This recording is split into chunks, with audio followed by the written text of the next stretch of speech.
Assalamualaikum warahmatullahi wabarakatuh. Kami dari kelompok 1 akan menyampaikan materi tentang paragraf. Sebelumnya, saya akan memperkenalkan anggota kelompok 1. Amelia Cynthia, Andrisa Putra, Anissa Nurfadila, Anissa Zahra, Azhara Husna, Dewi Gustian Pratama, Dewi Wulandari. Baik, langsung saja. Materi akan disampaikan oleh Andrisa Putra. Assalamualaikum warahmatullahi wabarakatuh. Kami dari kelompok 2 akan mempresentasikan tugas kelompok kami dengan judul materi paragraf.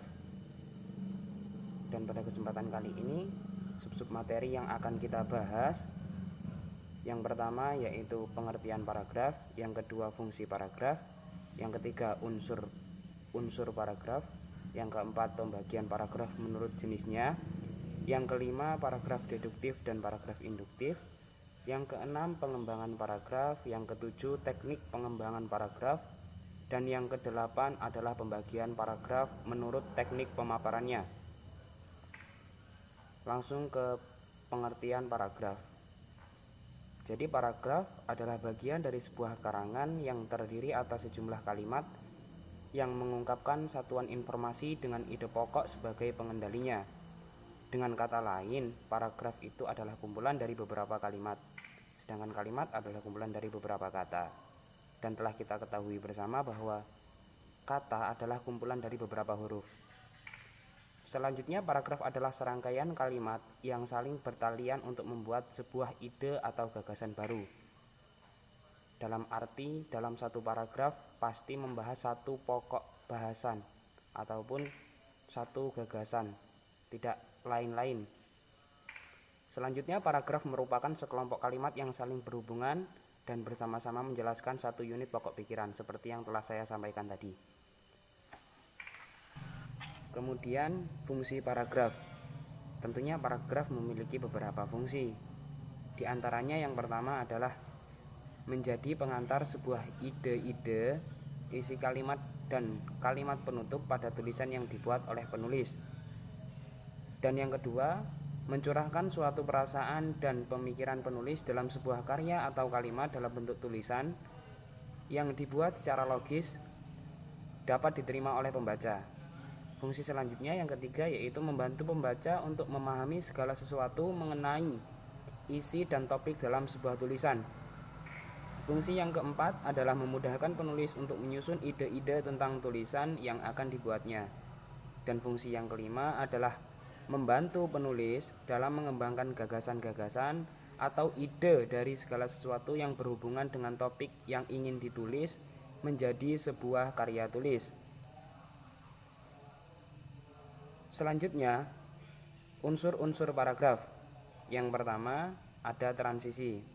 Transisi adalah penanda atau penghubung antar paragraf. Transisi berfungsi sebagai penghubung jalan pikiran dua paragraf yang berdekatan. Yang kedua, kalimat topik. Kalimat topik adalah perwujudan pernyataan ide pokok paragraf dalam bentuk umum atau abstrak. Dan unsur yang ketiga yakni kalimat pengembang. Nah, kalimat pengembang sendiri adalah kalimat yang menjelaskan lebih lanjut kalimat topik dalam mengembangkan paragraf. Yang keempat adalah kalimat penegas. Fungsi kalimat penegas ada dua. Yang pertama yakni sebagai pengulang atau penegas kembali kalimat topik, dan yang kedua sebagai daya penarik bagi para pembaca atau sebagai selingan untuk menghilangkan kejemuan. Selanjutnya yaitu pembagian paragraf menurut jenisnya. Jadi paragraf itu terbagi beberapa bagian menurut jenisnya.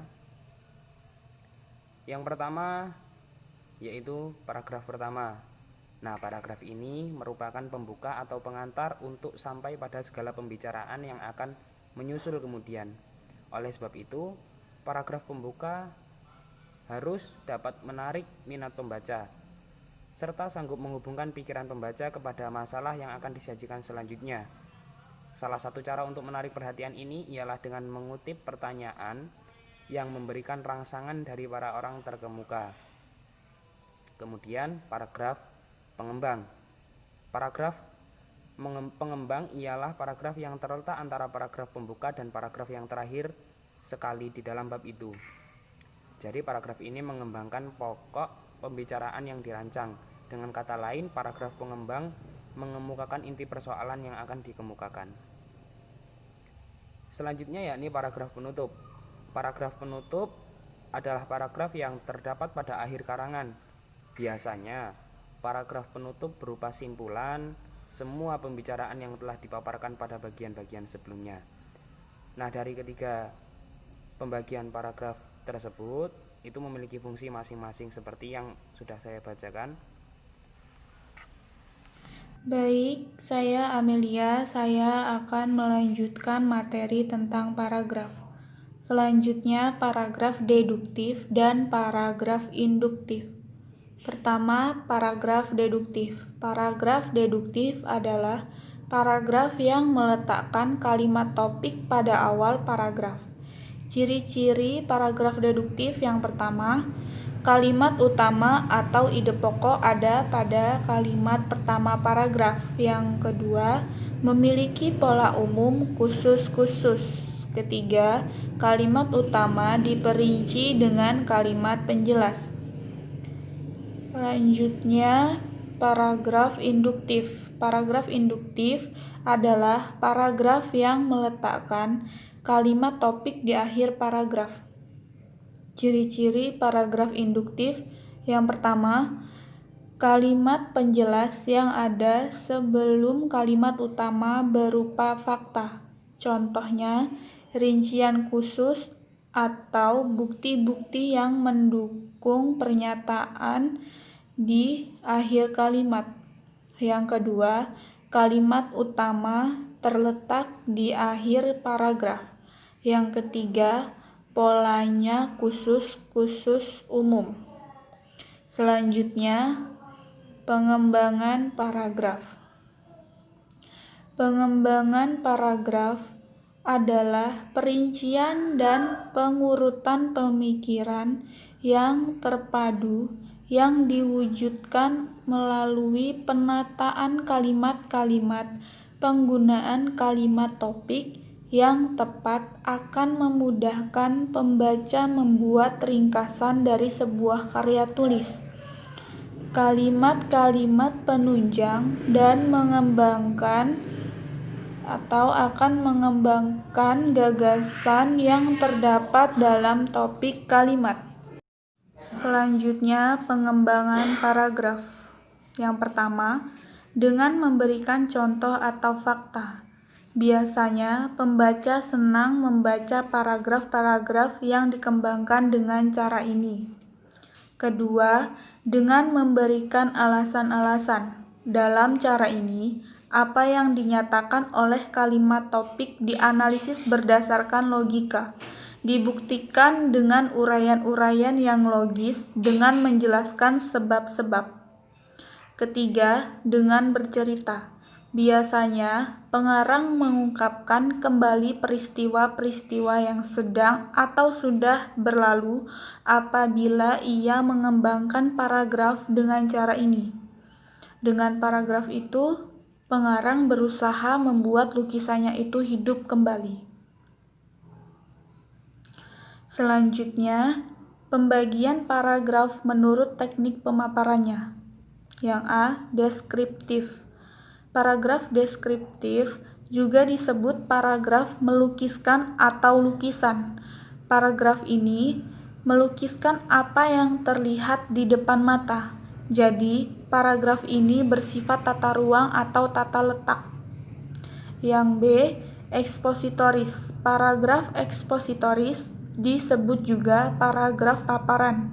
Paragraf ini menampilkan suatu objek. Peninjauannya tertuju pada satu unsur saja. Penyampaiannya dapat menggunakan perkembangan analisis kronologis atau keruangan. Yang C, argumentatif. Paragraf argumentatif sebenarnya dapat dimasukkan ke dalam ekspositoris. Paragraf argumentatif disebut juga persuasi. Paragraf ini lebih bersifat membujuk atau meyakinkan pembaca terhadap suatu hal atau objek. Yang D. Naratif. Karangan narasi biasanya dihubung-hubungkan dengan cerita. Oleh sebab itu, sebuah karangan narasi atau paragraf narasi hanya kita temukan dalam novel, cerpen, atau hikayat. Sekian presentasi dari kelompok 1. Apabila terdapat banyak kesalahan, kami mohon maaf, dan kepada Allah kami mohon ampun yang sebesar-besarnya. Kami akhiri, wallahul muwaffiq ila aqwamit thoriq. Wassalamualaikum warahmatullahi wabarakatuh.